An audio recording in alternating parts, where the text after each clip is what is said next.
Aujourd'hui, justement, fort de ce que j'ai vécu, je ne m'en vante pas, mais fort de ce que j'ai vécu, j'ai pu tirer des conclusions qui me font aujourd'hui vouloir être, si je veux être, celui qui montre aux jeunes qu'on n'a pas besoin de faire ça et que même sorti du fin fond de l'enfer, comme je l'appelle, on peut encore faire de bonnes choses puis œuvrer pour le peuple. D'accord. À l'intérieur, j'ai pu quand même bouquiner beaucoup, apprendre des textes de loi.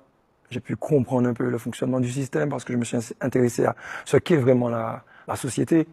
Donc oui, j'ai appris à survivre parce que on est au milieu de gens qu'on ne connaît pas. Je suis toléré l'autre parce qu'on est avec des gens qu'on ne tolère pas forcément, mais que bon, j'ai appris beaucoup de choses. Je me suis endurci.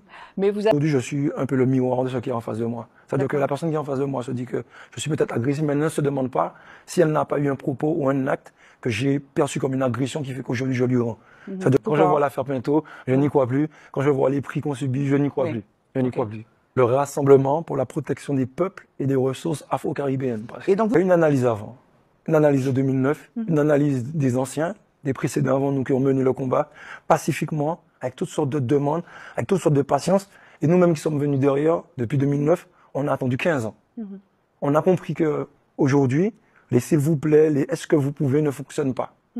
Et aujourd'hui, on sait que on n'est plus dans un moment où on peut attendre, on est dans un état d'urgence. Là où les 40% sans enfants, en couple, n'arrivent pas à remplir un caddie, donc on n'a pas besoin de regarder plus bas. Est-ce qu'il faut attendre que le peuple soit exterminé par la faim pour réagir? Ça veut dire qu'aujourd'hui, ils nous ont poussés à comprendre que demander gentiment, ça ne va pas passer. Mais donc, dans la vie chère, il y a plusieurs catégories. Vous avez très bien dit la chose, il y a plusieurs catégories.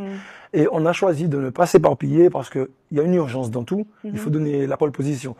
Comme on dit chez nous, ça ne vide pas rester debout. Qui habille quand même, qui ramène des vêtements où il y a de l'importation et qu'on est quand même au prix de l'Hexagone. Oui. On dit que nous sommes des consommateurs, nous ne sommes pas des consommateurs. On nous a rendus consommateurs. On nous a drogués à l'importation. Mais c'est le cas. Et nous sommes comme des junkies qui réclament. Mais oui, mais c'est le cas. Mais un junkie peut se désintoxiquer.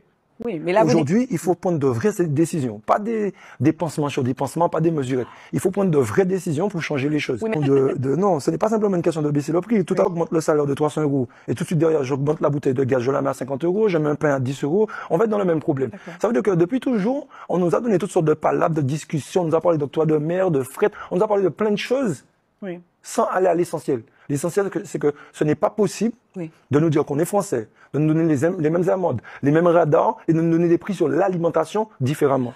C'est cette égalité, fraternité. Ce n'est pas ce qu'on nous a vendu. Je veux l'égalité. Je ne réclame rien qui ne soit pas logique. Je veux l'égalité. Si nous sommes français, nous avons les mêmes cartes d'identité, les mêmes contraintes, dans l'alimentaire en tout cas, on veut les mêmes prix. Ce que j'espère, c'est qu'ils vont éviter une fois de plus de prendre le peuple en otage. Parce que eux, ils sont en train de nous dire, ne prenez pas le peuple en otage. C'est qui, eux? La grande distribution. Et vous vous adressez à l'État ou pas? Mais je m'adresse à tous ceux qui ont pouvoir de remettre la justice économique en place.